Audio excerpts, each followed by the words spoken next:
Thank you for joining us. I want to start by welcoming our NYPD Deputy Commissioner of Intelligence and Counterterrorism, Rebecca Weiner. Also joining us from NYPD is a fan favorite here at the DA's office, Inspector Courtney Nyland. This doesn't work without her team. We want to thank her. NYPD's Field Intelligence Program. Also with us this morning is Acting Deputy Special Agent in Charge, Homeland Security Investigations of New York, Christopher Lau. From my team, we have Chief Assistant Nyberg. We also have Assistant District Attorney Michael Bello from our Crime Strategies and Intelligence Bureau. He is prosecuting this case under the supervision of Shannon LaCourte, the Chief of our Crime Strategies and Intelligence Bureau, John Sennett, Chief of our Violent Criminal Enterprise Bureau, and of course Jerry Brave, Executive Assistant District Attorney over Investigations. Welcome once again. On January 17th, 2024, after a 6-month investigation initiated by my Crime Strategies and Intelligence Bureau into the illegal manufacturing of ghost guns and 3D printed firearms, detectives from the office, along with NYPD members, executed a search warrant at the home of Andrew and Angelo Hatziagelis, located at 804 36th Avenue in Astoria, Queens. Happens to be right across the street from the Con Edison power facility, to put it in perspective. The search of the apartment resulted in the recovery of 6 operable and loaded ghost guns, including the 3D printed firearms, assault weapons, various protective gear, and 8 IEDs, homemade explosive devices. As a result, we are announcing today that Andrew and Angelo Hatziagelis have been indicted on 130 counts of criminal possession of weapons, manufacturing of assault weapons, and large capacity magazines and other related charges. In addition to the homemade explosives, we also recovered during the search warrant 1 partially constructed IED rigged with a tripwire device, that is that item right there, demonstrating an advanced level of sophistication in homemade explosives. 9 additional functional smoke bombs, which can be used to divert attention.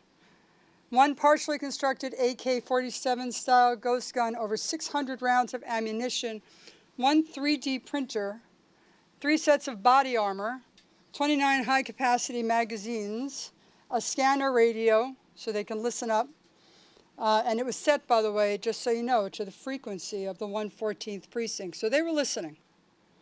Explosive device residue and components to manufacture additional IEDs. That's all in addition to the 8 homemade explosives. We also found numerous notebooks containing instructions on the manufacture of explosive devices and anarchist-related propaganda. That includes, and they're all over there if you want to catch it later, that includes a hit list with the words cops, judges, politicians, celebrities, banker scum scrawled on it. Material expressing views made famous by Charles Manson, including animal sacrifices are forbidden, human sacrifices permissible, but only for the corrupt, murderers, politicians, and judges, and others, I believe. Prep materials for portability of these items, these knapsacks here, such as firearms, smoke bombs, extra magazines, a baton, pepper spray, food, water bottles, and the bag itself. It is significant to note that homemade explosives in general and improvised explosive devices such as the ones we recovered are extremely unpredictable and highly volatile.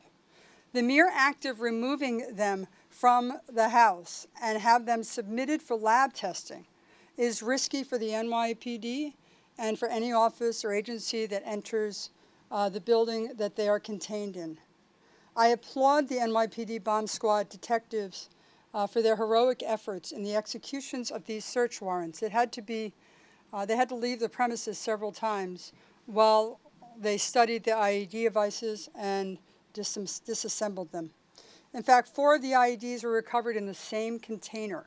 Had one of those IEDs detonated, it would likely have resulted in a shock wave that would have detonated the remaining explosives. This prompted the bomb squad, like I said, to evacuate the entire building several times. The evidence revealed that the material contained in these IEDs were highly compacted. It means that there is a large amount of explosive substance present within them. When combined with the chemical elements, these devices are capable of high-order payload that would kill, maim, cause significant damage. And like I said before, the bombs, the smoke bombs, very often are used to divert attention so something else criminal can happen at that time. My office has been investigating the defendants, the Hatziajelis brothers, for several months. They were indicted Friday. Each faced 25 years in prison if convicted. Now to answer some of the questions I know that will be asked. 1, there's no indication that they are part of a terrorist network or criminal organization, though I have to tell you the investigation is still ongoing. 2, the defendants are in. The 2 defendants are in. 3, why is my office investigating these defendants? How did we come upon them? Because we are proactive and we are aggressive in finding guns that are manufactured in people's homes and any weapons that are manufactured at home. We take a novel approach. We investigate, we prosecute individuals making those ghost guns. For the past 3 years, my office's ghost gun investigations has resulted in Queens leading all of New York City in the number of ghost guns that we have recovered. Today, we start 2024 with New York City being safer because of the constant vigilant stance to find these weapons. When one is willing to manufacture illegal weapons, there is no limit to what they can do and what they can create. We are thankful for our partnership with the NYPD. We are thankful for our partnership with Homeland Security and the work that we do together. I give to you, with that, I turn it over to Deputy Commissioner of Intelligence and Counterterrorism, Rebecca Weiner. Good morning, everyone, and thank you. Thank you, DA. I'll take this out of your way. Sure. First, I want to start off by thanking everyone, all our partners in this investigation, and these partnerships start way before this case. They will endure way after. But first of all, the Queens DA's office, Homeland Security Investigations, HSI, and the ATF. And addressing the growing scourge of privately made firearms, or PMFs, requires the interagency approach that you see the fruits of on this table right now. This is exactly what we've been doing for the last several years with our state, local, and federal partners.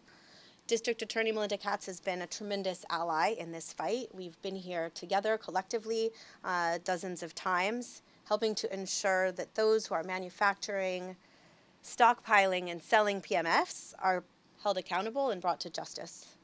I also want to thank Bureau Chief Shannon LaCourte of the Queens DA's Crime Strategies and Intelligence Bureau and his team of investigators and analysts for tremendous partnership. This case is notable because in some ways it's all too familiar. This is something we've seen a lot of, particularly over the last 4 years, and in others it's concerningly unique. Our major case investigations team at the NYPD has recovered over 600 PMFs in New York City since 2021. And under the extraordinary leadership of Inspector Courtney Nyland, the team's intelligence-led approach has combined innovative analytical techniques with painstaking day-to-day detective work, tracking parts and parcels to the illegal ghost guns that they become. We've seen a dramatic rise in ghost gun seizures in the city over the last 4 years. From 2020 to 2021, over 400 NYPD seized. 2022 to 2023, more than twice as much, more than 800. We seized 10 times as many 3D printers in 2023 as we did in 2022. So we expect that to continue. And in that way, this case highlights the really important work that our detectives do every day behind these numbers, following each investigative avenue to see where it may lead. And this time, it led us to a cache not only of deadly weapons, but improvised explosive devices, which the DA has just enumerated. And it also underlines a fundamental reality of police work, which is that you never know what you're going to find on the other side of the door. And in addition to the 6 PMFs, 2 AR-15 style weapons that you see before you, the high-capacity magazines, 26 of them, hundreds of rounds of ammo, the body armor, the IEDs, the pyrotechnics, and explosive precursor. We also recovered a number of concerning documents and notebooks, which you've just heard about. These, in our assessment, contained symbols, iconography consistent with numerous conspiracy theories, you've just heard about one, as well as anti-government, anti-authority extremist ideology, which is on the rise and has been over the past couple of years. The targeting potential, fixation with judges, with politicians, with police, is something that is a more widespread trend, of which this may be an example.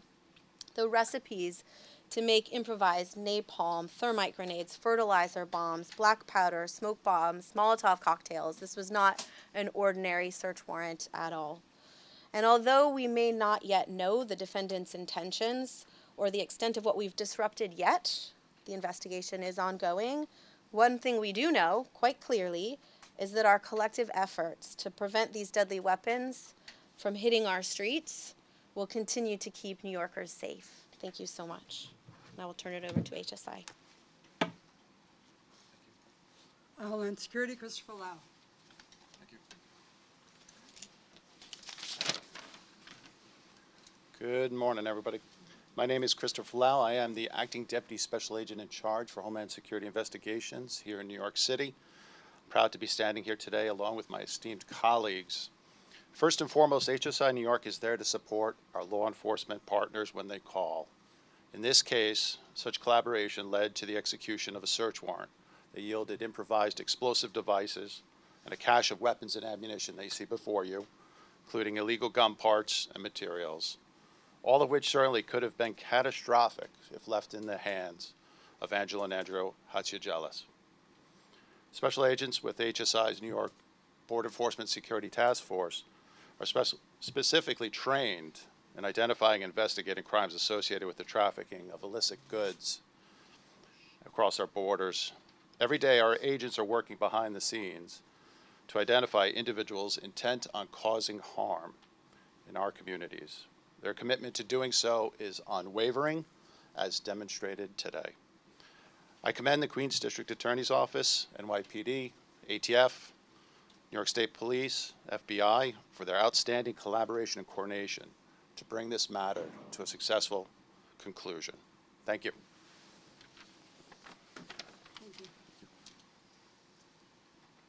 I want to take a moment to thank everyone from our offices. You know, we have analysts here at the Queens DA's office and so many different people that work on finding these weapons before they're used. And I think that's really the message here today. We can prosecute those that injure people after they hurt them, after they've used the weapons, after we've seen what these weapons are capable of. This is an investigation that led to the fact that these weapons will never be used. And the city's a bit safer today because of it. Questions on topic? Ms. Katz, can I get the specific address? Do you think they were targeting the power plant? Or how that was? The address is, I have the address. Hold on. January 17th, let's see, it is 804 36th Avenue in Astoria, Queens. At the moment, there's no indication that the Con Edison facility was a target, just pointing out for perspective that it was across the street. Our investigation is ongoing to see the type of cell this is, to see what the targets may have been besides what the manifesto talks about. And as we get further facts, we'll be happy to report them. Ma'am. So do you know why they created this manifesto? First of all, are they facing charges? And can you name any of the celebrities they were targeting? So we have the manifesto as it's written. There are no names, which means that it could have been anyone, any judge, any politician, any celebrity, anybody who has, they talk about murderers and rapists as well. So the target could have been anyone, which is even to some extent more dangerous. Anything else you'd like to add to that? Are they facing other? So they're facing 25 years for the possession of all of these weapons. No additional charges related to the documents at the moment, except for the intent. I think I want to know, is there a prior criminal history? One has one, right? One of them has one. One of the two defendants, Angelo, has a prior misdemeanor conviction from 1994, and that's it. That is the amazing part of this, right?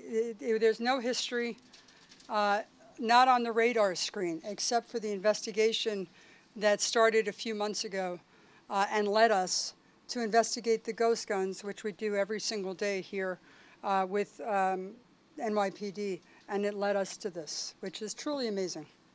Can you elaborate what exactly led you to them? Was it chat rooms? Was it purchases they were making? So we go over several ways of investigating how people are buying off the internet parts and components to weapons that can be made by watching a 30-minute video down in the basement or in their apartment. We investigate those, and we don't want to get into too much detail on how we find them, but the investigation does entail the internet. It does entail the purchasing of the parts of these weapons, and it leads us to apply for search warrants, get granted search warrants, and go into people's homes that we believe are building these weapons. How much ammunition and/or weapons do we have on this table right now? So we have, and it's part of the press release, just so you know. We'll get it for you. It's fine. I also talked about it. We have about 600 rounds of ammunition.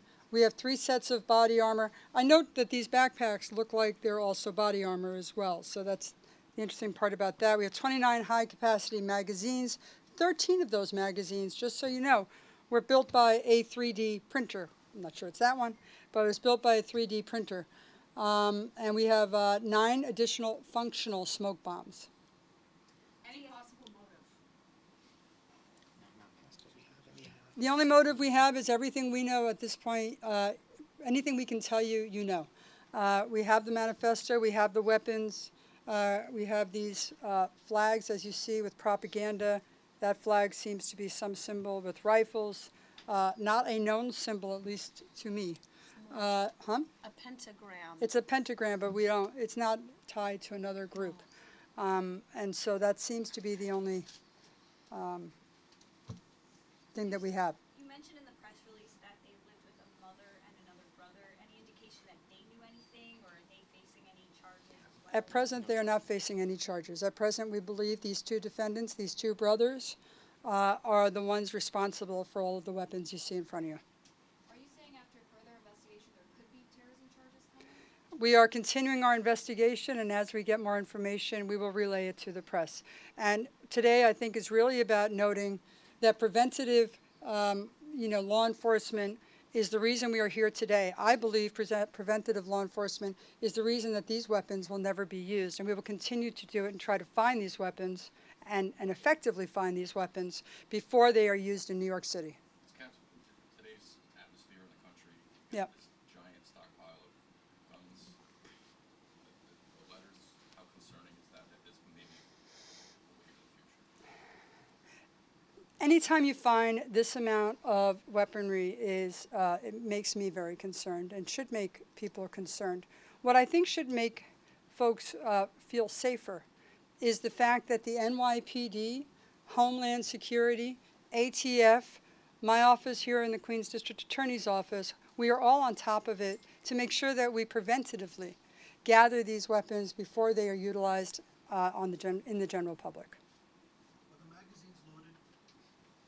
No.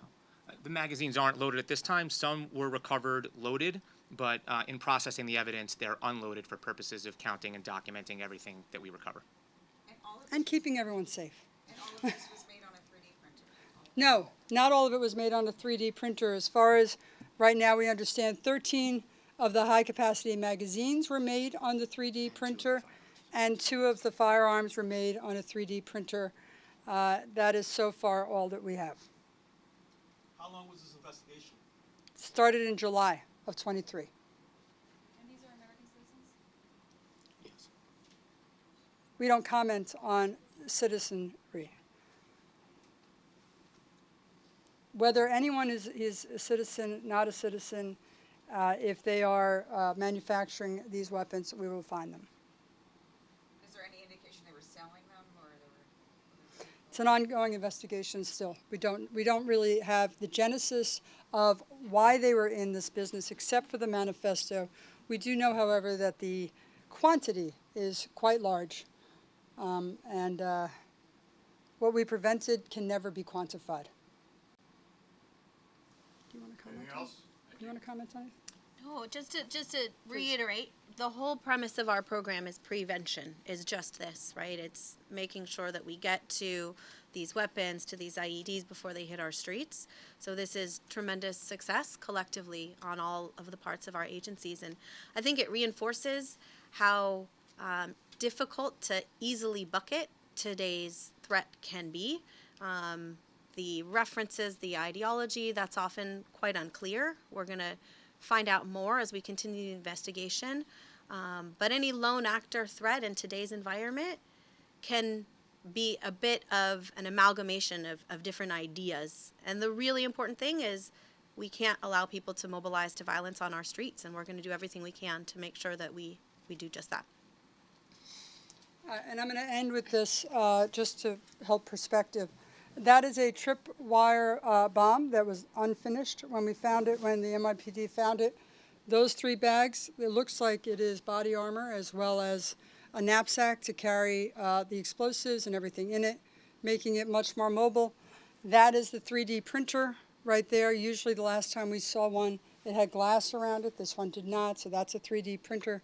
That is the radio, which was on the frequency of the 114th precinct, and the rest is obvious.